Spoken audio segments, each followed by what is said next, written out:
During my son's routine dental exam, the dentist pulled me aside and said, his adult molars have serial numbers etched into them. My son is 9 years old. He's been in my custody for 3 years. Before that, he was with my ex-wife, Haley, and her boyfriend, a man named Dex. I want you to understand something before I continue. When the family court judge handed me full custody of my son, Nolan, she described the conditions of Haley's home as deeply concerning. That was the polite legal version. The real version is that Nolan spent 2 years sleeping on a pull-out couch in a basement, eating fast food most nights, and spending his days with a man I had never been allowed to meet. When Nolan came to live with me, he didn't make eye contact when he talked. He flinched if I raised my voice to answer the phone. He ate like someone was going to take his plate away. It took a year of therapy before he stopped doing that last one. So when Dr. Holloway asked me to step out of the exam room and close the door behind us, I was already braced for something.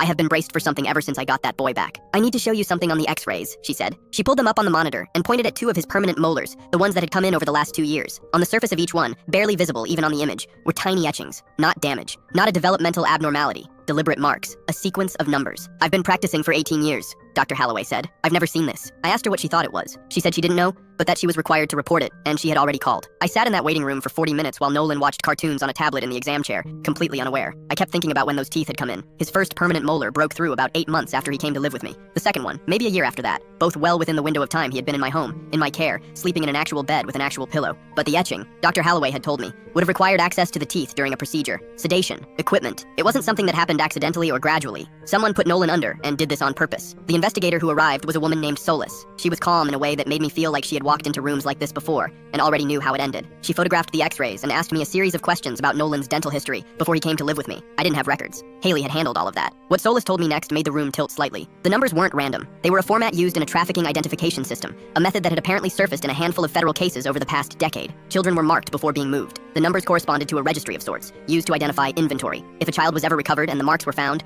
they could be traced back to the network that processed them. I asked Solace if she was telling me my son had been trafficked. She said she was telling me he had been prepared to be. The reason he hadn't been, as best anyone could reconstruct later, was me. I had filed for emergency custody the same week Haley and Dex had apparently arranged for Nolan to be transferred. My filing, and the resulting court freeze on Nolan's travel and residency, had stopped the transfer before it happened. Dex had panicked, and the deal had fallen through. Nolan had been sitting in that basement for months, already marked, waiting to be moved. And then I showed up with a lawyer and a stack of documentation about the living conditions, and the whole thing collapsed. He came to me instead. Dex was arrested 4 months after that appointment. He is currently awaiting trial on federal charges. Haley cooperated with investigators in exchange for a reduced charge. The network they were connected to had processed 11 other children over 6 years. Nolan doesn't know any of this yet. He knows Dex was a bad person. He knows that's why he lives with me now. That is enough for right now. Last week I took him back to Dr. Holloway for a follow-up. He asked if she had stickers. She gave him 4, and he talked about them the whole drive home. That's what 9 is supposed to look like.